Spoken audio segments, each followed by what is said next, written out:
Before you sleep tonight, you may perform a small security ritual without even noticing it. Lock the door, check the window, close the curtains, put the phone beside the bed, then lie down inside a climate-controlled box made of concrete, glass, and steel. A modern bedroom does more than keep you comfortable. It blocks the view from outside, slows anyone trying to enter, creates warning noise, and gives you time to react. That is what a lock really buys. Not perfect safety, but time. Now, remove it. Remove the walls, the door, the camera, the streetlights, and the emergency number. Keep the darkness. Keep the sleeping human. And add large carnivores. Around 74,000 years ago, darkness fell over human activity. At Jwalapuram Locality 22, in the Juraru Valley of southern India. Somewhere beyond the firelight, other hunters were beginning their working day. Archaeologists later found more than 1,600 stone artifacts there, buried beneath ash from the Toba super-eruption. The tools survived. The sleeping arrangements did not. We do not know exactly who slept where, what their camp looked like, or which sounds woke them before dawn. But the survival problem is unmistakable. At night, human vision collapses. Sounds become difficult to identify. A harmless rustle and a dangerous approach can begin exactly the same way. Then the group has to do something that appears completely irrational. They have to become unconscious. Sleep does not switch every sense off, but it reduces awareness, delays decisions, and turns running into a task that begins from the ground. For an animal depending on surprise, those seconds matter. So without walls, locks, or alarms, how did prehistoric humans sleep without becoming easy prey? The familiar picture is simple. Ancient people dropped onto bare rocks, placed one nervous guard beside a fire, and hoped the local wildlife had already eaten. That picture is probably wrong. Sleep was not a pause in survival work. Preparing to sleep was survival work. At Border Cave in South Africa, archaeologists found evidence that humans were constructing grass bedding at least 200,000 years ago. That does not prove people at Jwalapuram used the same plants or followed the same camp layout. It proves something more basic. Ancient sleeping places could be built, cleaned, and managed. The first defensive layer began before sunset. A flat patch of ground might look inviting, but animal tracks across it could reveal a regular route to water. Thick vegetation might block the wind, while also allowing something large to approach unseen. Food scraps beside the bedding could turn the camp into a late-night restaurant with extremely poor customer service. A better site controlled the approach. The group could use open ground, higher terrain, a rock face, a narrow entrance, or another natural barrier. They could clear sharp debris, gather plant bedding, move food remains away, collect fuel, and place tools within reach. The exact layouts differed. The objective did not. Make the sleepers harder to approach without being seen or heard. Modern walls do the same job with manufactured materials. Prehistoric people used distance, visibility, terrain, and preparation. But even the best campsite had one fatal weakness. Eventually, everyone still had to close their eyes. The second defensive layer came from a useful human problem. We do not all sleep at the same time. Some people become tired early. Others remain awake late. Some wake repeatedly. Older and younger people often follow different sleep timing. In a private modern bedroom, that variation can be irritating. In an exposed group, it can become protection. In 2017, researchers tracked sleep and activity among Hadza hunter-gatherers in Tanzania. 20 nights, hundreds of monitored hours. The entire monitored group was simultaneously scored as asleep for only 18 minutes in total. 18 minutes. At a typical point during the night, the median number scored as awake was 8. That does not mean 8 armed guards stood in formation, staring heroically into the darkness. The devices measured activity, not job descriptions. People simply fell asleep, woke up, and rose at different times. The result was accidental but powerful. The camp almost never went completely offline.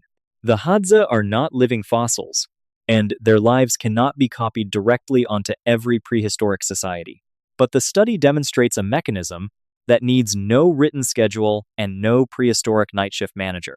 Put mixed-age humans together, and their sleep periods overlap imperfectly. Someone may still be talking. Someone may wake to drink. Someone may shift position, cough, check a sound, or rise before dawn. The group did not need one exhausted person to defeat sleep for 8 hours. It needed enough people sleeping differently. That danger rarely found every nervous system unavailable at once. But an awake human in total darkness still had a serious problem. They were nearly blind. That is where fire changed the calculation. Fire did not create a force field. Hungry predators did not sign an agreement to remain outside the orange circle. But light exposed movement. Smoke and heat marked the center of the camp. Faces, tools, and other people became easier to locate. A person hearing a noise could look before waking everyone because a branch had developed suspicious intentions. Most importantly, the fire advertised that this was not one silent animal lying alone. This was a group surrounded by light, movement, burning material, and sharp objects. For a predator, surprise is valuable. Fire made surprise more difficult. And fire had one weakness built into the flame itself. It was always trying to die. Wood burned down, embers cooled, wind shifted. A bright boundary slowly became a dark patch of optimistic charcoal. Someone had to keep the advantage alive. A person already awake could add fuel, rebuild the glow, and check the edge of camp. Overlapping wakefulness supported the fire. The fire made wakefulness more useful. Two imperfect systems reinforced each other. But detection alone was not enough. A warning mattered only if the camp could turn it into force. The real advantage was not that every prehistoric sleeper could fight a large carnivore alone.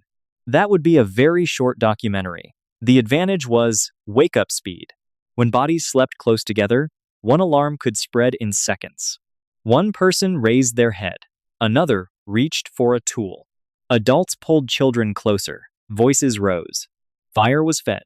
Movement appeared from several directions. The predator was no longer approaching a motionless individual. It was approaching a group that could see, shout, throw, strike, and pursue.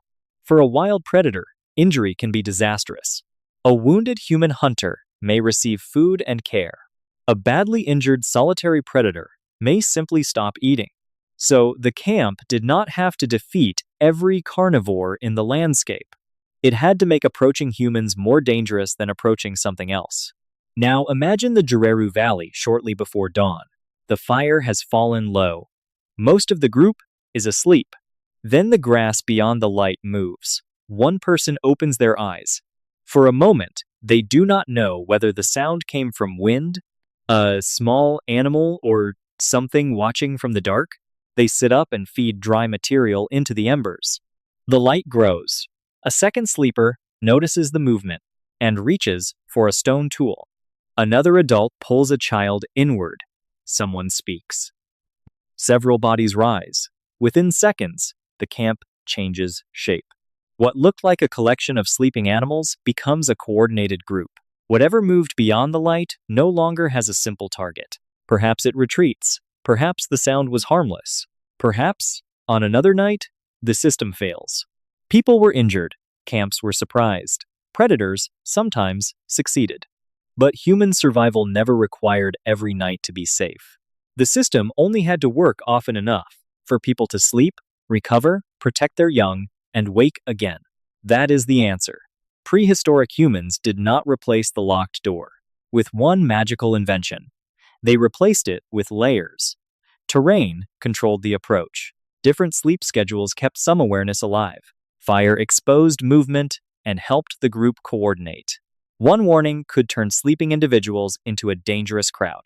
A modern lock gives you a boundary, a warning, and time to react. Prehistoric people built those same functions into the camp itself. They did not survive because the night was harmless. They survived because the camp was difficult to approach unseen and dangerous to attack once awakened. They had no locks. The camp was the lock. Subscribe to Beforewise for more stories of how humans survived before modern comfort.